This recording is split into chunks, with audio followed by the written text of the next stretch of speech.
Hello everyone, आप सभी का एक नई वीडियो में फिर से स्वागत है।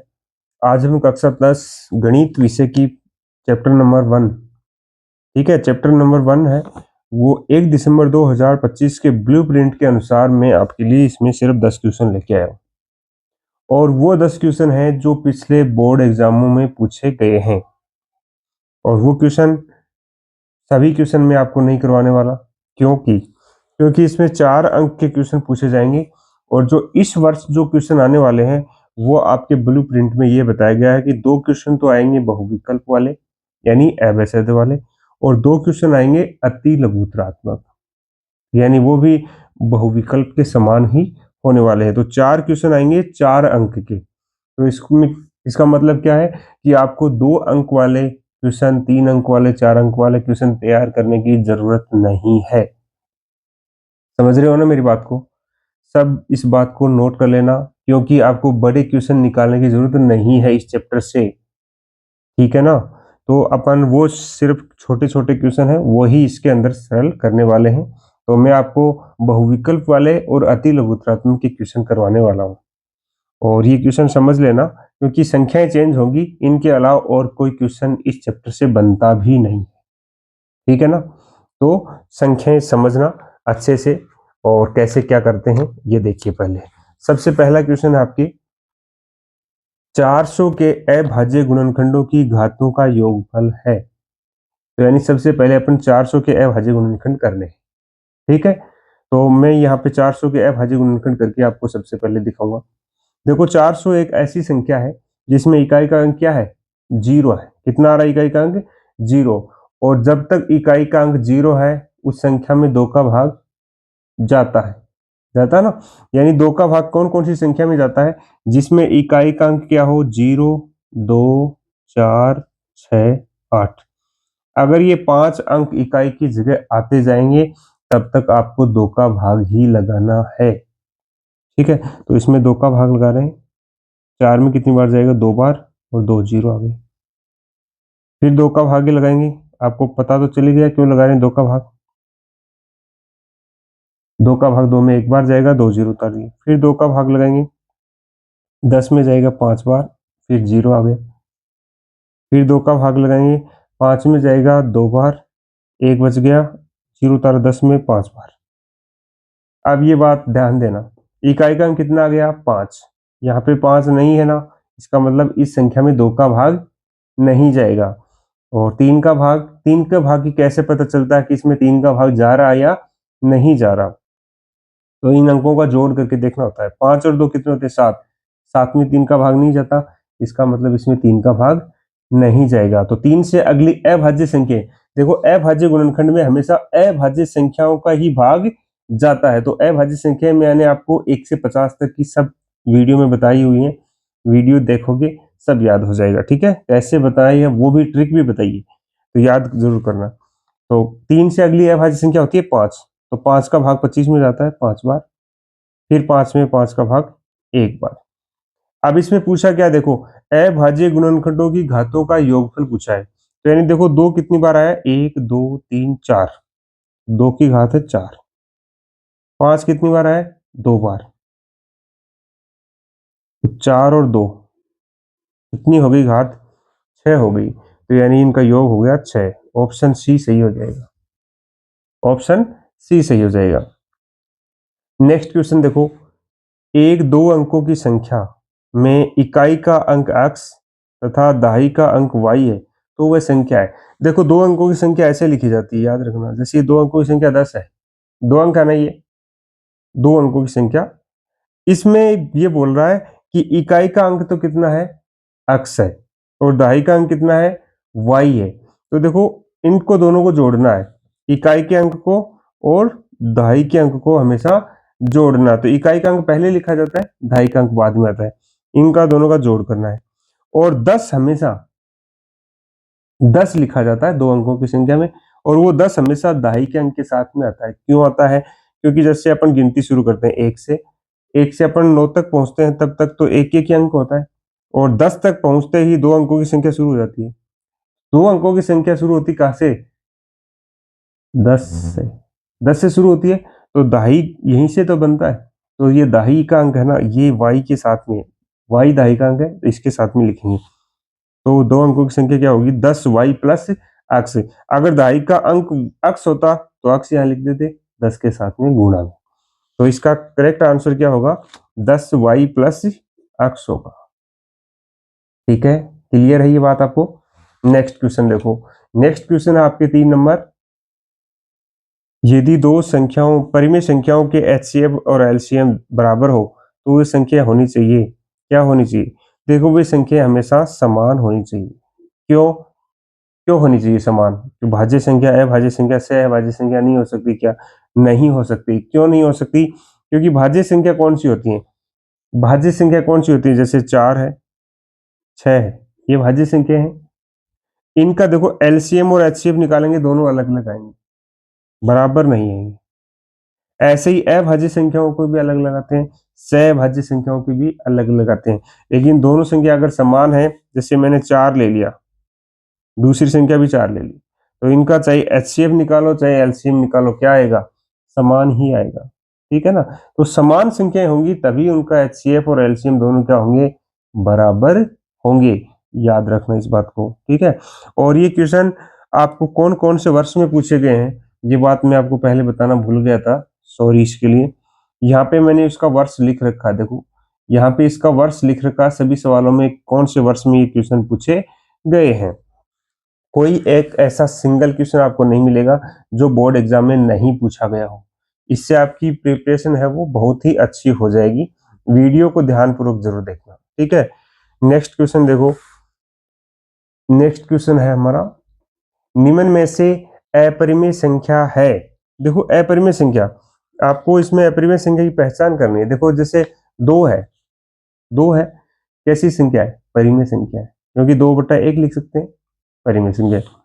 ये देखो 2.232425 संख्या बदल रही है, बदल रही है ना, यानी डॉट डॉट इसीलिए लगा हुआ है कि इसमें किसी अंक की दो दो अंक की पुनरावृत्ति भी नहीं हो रही, जैसे इसमें हो रही है। देखो 2 3 के ऊपर बार लगा हुआ, इसका मतलब 2 3 2 3 2 3 आता जा रहा है, तो ये भी क्या हो गई, जिसकी पुनरावृत्ति होती है वो भी परिमेय संख्या होती है। और ये दशमलव प्रसार शांत है, तो ये भी परिमेय संख्या होगी। तो जिसकी डॉटेड लाइन लगी हुई है वो कैसी संख्या होगी, अपरिमेय संख्या होगी। कैसी होगी, अपरिमेय संख्या। ठीक है, नेक्स्ट क्वेश्चन देखो, नेक्स्ट क्वेश्चन है अपना 5 नंबर। दो संख्याओं का मैथ से 27 है और उनका लय से 162 है। यदि एक संख्या 54 है तो दूसरी संख्या है। ये क्वेश्चन 2024 में पूछा गया है। ठीक है, तो देखो ये क्वेश्चन आपको करने के लिए, ये क्वेश्चन करने के लिए आपको ये सूत्र याद रखना होगा। कौन सा, दो संख्याओं का गुणनफल बराबर होता है एचसीएफ गुणा एलसीएम। ये एचसीएफ गुणा एलसीएम को पहले लिख दो, बराबर में दो संख्याओं का गुणनफल लिख दो, उससे भी कोई फर्क नहीं पड़ता है। ठीक है, तो दो संख्याएं आपको क्या दे रखी हैं, देखो एक मैथ से तो दे रखा है 27, लय से दे रखा है 162। तो देखो मैथ से और लय से का गुणा है तो करना अपन को, तो मैथ से की जगह तो कितना लिखेंगे 27, लय से की जगह 162। ठीक है, और एक संख्या दे रखी है आपको 54 और दूसरी संख्या आपको पूछा है, तो दूसरी संख्या की जगह लिख दिया मैंने बी। ठीक है, ठीक है, दो संख्याओं का गुणनफल की जगह अपन ए गुणा बी लिखते हैं ना, तो ए को जैसे पहली संख्या मान ली, बी को दूसरी संख्या मान ली, बी को दूसरी संख्या मान लो चाहे ए को दूसरी संख्या मान लो, उससे कोई फर्क नहीं पड़ता। ठीक है, अब अपन क्या करेंगे, बी का मान निकालेंगे, बी तो दूसरी संख्या है। तो देखो जिसको बड़े पहाड़े आते हैं वो बड़े पहाड़ों से काट सकते हैं इन संख्याओं को, और छोटे से काटना चाहो तो छोटे से काट सकते हो। इनका पक्षांतरण करने से पहले भी काट सकते हैं और बाद में भी काट सकते हैं। जैसे मान लो 27 से काटना चाहो तो 27 का बड़ा, 27 में एक बार, 54 में 2 बार जाता है। यहाँ सीधा भी काट सकते हो। अगर सीधा नहीं काटना है, पक्षांतरण करना अच्छे से आता है, तो आप ये कर सकते हो कि b बराबर 27 गुणा 162। ये 54 देखो b की गुणा में था, बराबर के दूसरी तरफ इधर आएगा तो कहाँ लिखा जाएगा, भाग में। ठीक है, अब अगर 9 का भाग आता तो 9 से काटो, या फिर देखो इसमें तो इकाई का अंक 4 है, 2 का भाग जा रहा है, इसमें 2 का भाग जा रहा है, इसमें 2 का भाग नहीं जा रहा है। ठीक है, तो आपको अगर 2 से काटना तो इसको काट सकते हैं, आप 2 से काट सकते हैं इसको। देखो जैसे 2 से काटेंगे इसको, 16 में जाएगा 8 बार, फिर 2 में जाएगा 1 बार। 2 से काटोगे तो 5 में जाएगा 1 बार, 1 बच गया, 14 में जाएगा 7 बार। अब देखो ये तो दोनों समान ही है ना, 27 से 27 कट गया, तो बी का मान अपना कितना बचा? देखो यहाँ पे 81 गुना 1 कितना आ गया? 81 आ गया। यानी दूसरी संख्या कितनी आ गई? 81 आ गई। तो आप ये बात नोट कर लेना, इस सूत्र पर, इस सूत्र पर आधारित सवाल आपको एग्जाम में एक क्वेश्चन आपको इस पे आधारित 100% 101% आपको मिलने वाला है। ठीक है, तो समझना जरूरी इस सवाल को। नेक्स्ट क्वेश्चन देखो आपका, नेक्स्ट क्वेश्चन है दो संख्याओं 72 और 120 का लसाअ ज्ञात करना है। लसाअ यानी एलसीएम ज्ञात करना है। तो देखो एलसीएम ज्ञात करना सीखते हैं अपन। सबसे पहले इस 72 और 120 के अभाज्य गुणनखंड करेंगे। ठीक है, 72 में देखो अभी आपको मैंने बताया था कि 2 का भाग कब कब जाता है, याद होगा सभी को। ठीक है, इकाई का अंक कितना है? 2 है, इसका मतलब 2 का भाग जाएगा। 7 में 3 बार, 1 बच गया, 12 में 6 बार। फिर 36 में भी 2 का भाग जाएगा, 3 में कितनी बार जाएगा? 1 बार, 1 शेषफल बच गया, 6 के साथ में उतारा, 16 हो गए, 16 में 8 बार। फिर 2 का भाग जाएगा 9 बार। अब देखो 2 का भाग नहीं जाएगा तो किसका लगाएंगे? 3 का। 3 का भाग 3 बार जाएगा, फिर 3 का भाग लगाएंगे 1 बार जाएगा। ऐसे ही अपन 120 के अभाज्य गुणनखंड करेंगे। 2 का भाग लगाएंगे 6 बार, 12 में 6 बार जाएगा, 0 उतार लिया। फिर 2 का भाग लगाएंगे 3 बार जाएगा, 0 उतार लिया। फिर 2 का भाग लगाएंगे 3 में जाएगा 1 बार, 1 बच गया, 0 उतारा, 10 में जाएगा 5 बार। अब देखो 15 हो गया, 15 में 3 का भाग जाता है। क्यों जाता है? 5 और 1 जोड़ोगे 6 होता है, 6 में 3 का भाग जाता है, इसका मतलब 15 में भी 3 का भाग जाता है। कितनी बार? 5 बार। फिर 5 का भाग लगाएंगे तो 1 बार। अब इन दोनों का एलसीएम पूछा है। क्या पूछा है? एलसीएम। तो अपन लिखेंगे 72 व 120 का एलसीएम क्या होगा? देखो एलसीएम के लिए कॉमन देखने की जरूरत नहीं होती है, अधिकतम घात देखनी होती है। ठीक है ना, ये बात नोट कर लेना। काफी बच्चे क्या करते हैं, एलसीएम और एचसीएफ में गलती करके आ जाते हैं, उनको सवाल आते हुए भी। एचसीएफ में कॉमन देखा जाता है, एलसीएम में अधिकतम घात देखी जाती है। चाहे वो कॉमन हो या नहीं हो, कोई फर्क नहीं पड़ता। जैसे यहाँ देखो 2 कितनी बार आ रहा? 3 बार।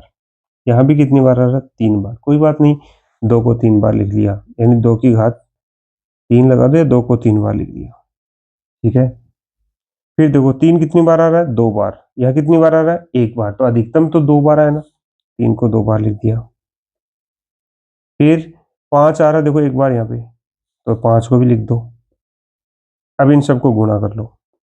5 का 3 से गुणा करोगे 15, 15 को 3 से गुणा करोगे 45, 45 को 2 से गुणा करोगे 90, 90 को 2 से गुणा करोगे तो 180, 180 को 2 से गुणा करोगे तो 360। एलसीएम कितना आ गया? 360। ठीक है, समझ में आया? नेक्स्ट क्वेश्चन देखो अपना। नेक्स्ट क्वेश्चन है, यदि x बराबर 2 की घात 3 गुणा 3 की घात 2 तथा y बराबर 2 की घात 2 गुणा 3 की घात 2 हो, तो x व y का लसाअ यानी एलसीएम क्या होगा? ठीक है, तो देखो ये सवाल मैंने यहाँ पे इनको ये लिखा है कि x का मान ये दे रखा है, y का मान ये दे रखा है, और x और y का लसाअ पूछा है। तो अगर आपको अभी क्वेश्चन नंबर 6 समझ में आ गया हो तो आप इस सवाल को आसानी से कर सकते हो। सवाल समझ में नहीं आया हो तो देखना, फिर भी आप आसानी से इसको करोगे। क्यों करोगे देखना। x और y के दोनों पद लिख लिए अपने। आपको लसाअ के लिए अधिकतम घात देखनी है, कॉमन हो तो कोई बात नहीं। देखो यहाँ पे जैसे 2 की घात 3 आ रही है, यहाँ पे 2 की घात 2 आ रहे हैं। अगर यहाँ पे नीचे 2 की घात 2 नहीं आता तो भी अपन क्या लिखते? 2 की घात 3 लिखते। क्यों लिखते? क्योंकि देखो यहाँ पर कॉमन देखने की जरूरत नहीं है, और कॉमन आ रहा है तो अधिकतम देख लो। जैसे 2 की घात 2 आ रही है, यहाँ पे 2 की घात 3 आ रही है, तो 2 की घात 3 अधिकतम तो यही हुआ ना, गुणा जैसे 3 की घात यहाँ 2 आ रही है तो यहाँ पे 3 की घात 2 आ रही, तो दोनों में बराबर ही आ रहा है, तो जोड़ना नहीं है, 3 की घात 2 ही लिख देंगे। ठीक है, ये इसका क्या हो गया, लैसे हो गया। कितना हो गया इसका लैसे, 2 की घात 3 गुणा 3 की घात 2।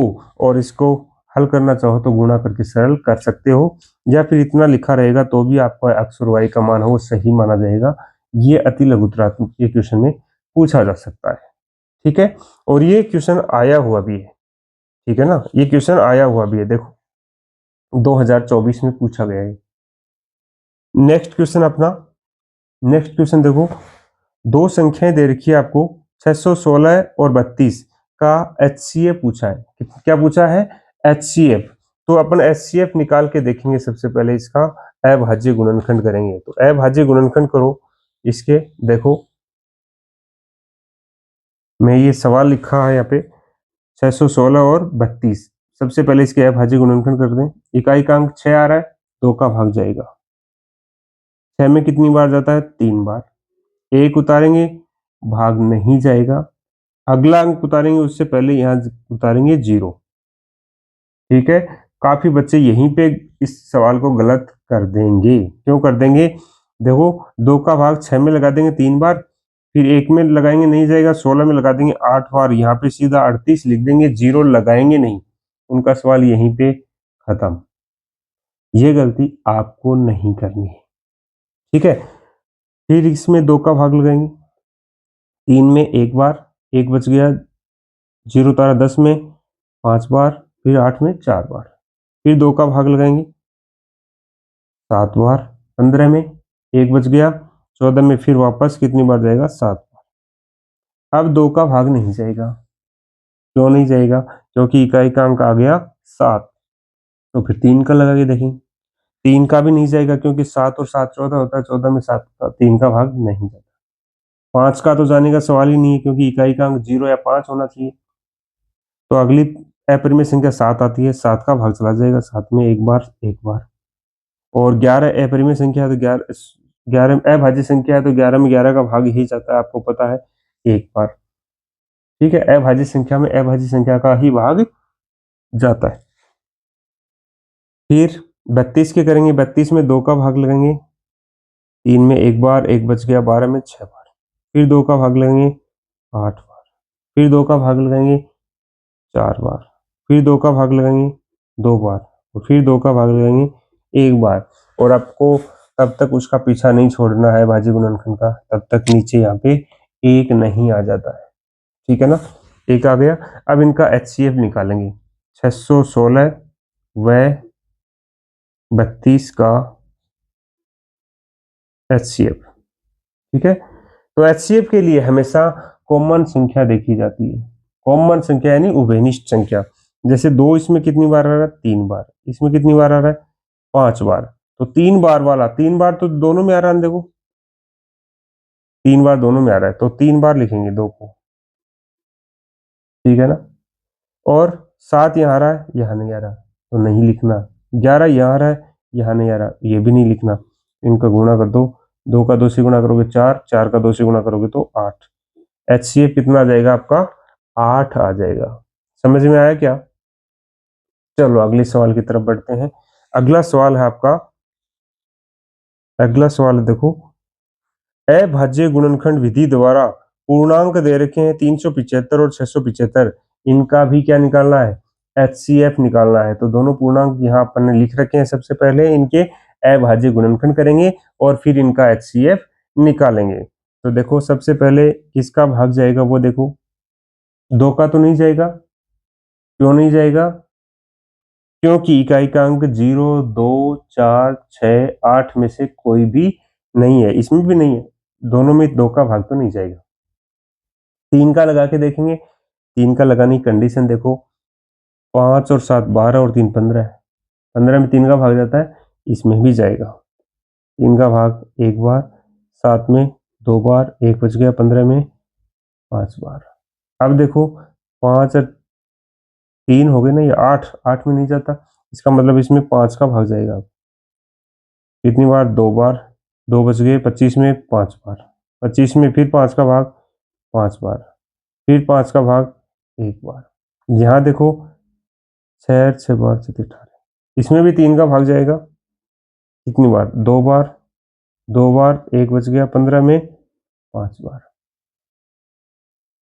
फिर 2 का भाग जाएगा, सॉरी 3 का भाग जाएगा, क्योंकि 5 और 2 7 और 2 9 हो रहे हैं, 3 का भाग जाएगा, 22 में जाएगा 7 बार, 1 बच गया, 15 में जाएगा 5 बार, फिर 3 का भाग जाएगा, क्यों, क्योंकि इनका योग 12 हो रहा है, तो 6 में जाएगा, 7 में जाएगा 2 बार, 1 बच गया, 15 में 5 बार, 25 में आपको पता है कितने का भाग जाएगा, 5 का, कितनी बार, 5 बार, फिर 5 का 1 बार, तो आपको लिखना है 375 व 675 का HCF कितना होगा। देखो कॉमन देखना है, 3 एक बार आ रहा है, लिख दिया, 3 दूसरी बार इसमें नहीं आ रहा है, इसमें तो आ रहा है, तो नहीं लिखना है। 5 देखो इसमें आ रहा है, एक बार, एक बार, दूसरी बार भी आ रहा है, दूसरी बार भी आ रहा है, तो 5 को 2 बार लिख दो।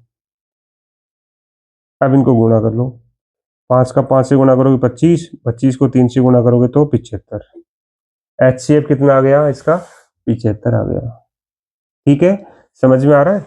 नेक्स्ट क्वेश्चन और इसका लास्ट क्वेश्चन देखो, लास्ट क्वेश्चन आपके दो पूर्णांक संख्याओं का HCF व LCM क्रमशः, HCF और LCM आपको दे रखे हैं, यदि एक पूर्णांक 48 है तो दूसरा पूर्णांक ज्ञात कीजिए। 2017 में पूछा गया क्वेश्चन है ये। ठीक है, तो आपको पूर्णांक दे रखा हो कोई बात नहीं, आपको मैंने अभी बताया था कि दो पूर्णांकों का गुणनफल या सूत्र क्या होता है, दो संख्याओं का गुणनफल, एक ही बात है, दो संख्याओं का गुणनफल बराबर HCF गुणा LCM। ये सवाल अभी पहले भी आया था, रिपीट होने वाले क्वेश्चन है ये, ठीक है ना। तो पूर्णांक लिख दो या संख्याओं का गुणनफल लिख दो, एक पूर्णांक की जगह 48 लिखना है, दूसरा पूर्णांक यहां लिख देंगे, दूसरा पूर्णांक, दूसरा पूर्णांक बराबर में HCF की जगह कितना लिखना है, 12, LCM की जगह 36। अब आपको दूसरा पूर्णांक निकालना है, तो यहां दूसरा पूर्णांक लिखा रहने दो, और दूसरा पूर्णांक के साथ में जो 48 लिखा हुआ है उसको क्या करेंगे, 36 और 12 की तरफ भेजेंगे तो वो लिखा जाएगा भाग में। ठीक है, जिसको 12 का पढ़ा था 12 से डायरेक्ट कट रहा, देखो 12 का भाग एक बार, 12 चौक 48 4 बार, और 4 का भाग जाता है 36 में 9 बार, तो आपका दूसरा पूर्णांक कितना आ जाएगा, 9 आ जाएगा। कितना आ जाएगा, 9 आ जाएगा। तो इस प्रकार से ये एक अंक वाले क्वेश्चन आपको पूछे जाने वाले हैं। अगर आप मेरे पे विश्वास कर सकते हो तो इन 10 क्वेश्चन को, सिर्फ 10 क्वेश्चन करवाए मैंने, इनको सही से सीख लेना। अगर आप इन क्वेश्चनों को सही से सीख लोगे, इस चैप्टर से आपके 4 अंक कोई नहीं काट सकता, क्योंकि संख्याएं चेंज होती हैं, सवाल सूत्र वो ही रहते हैं। ठीक है, अभाज्य गुणनखंड करना आपको आ गया तो कैसा भी संख्या दे दे क्या फर्क पड़ता है। HCF ज्ञात करना आपको आ गया कि HCF कैसे निकालते हैं, कॉमन देखते हैं, तो उसमें क्या फर्क पड़ता है, संख्या बदल जाए। ऐसे ही LCM के लिए अधिकतम घात देखनी है, क्या फर्क पड़ेगा उससे। फिर ये दो संख्याओं का गुणनफल बराबर HCF गुणा LCM होता है, या संख्याएं लिखे, पूर्णांक लिखे, कुछ भी लिखे, क्या फर्क पड़ता है, दोनों का है तो गुणनफल। या A लिखे या B लिखे, गुणा में A गुणा B लिखो, पूर्णांक हो चाहे वो क्या हो, प्राकृत संख्या हो, क्या फर्क पड़ेगा उससे, कोई फर्क नहीं पड़ता। फर्क पड़ता है सिर्फ समझने का।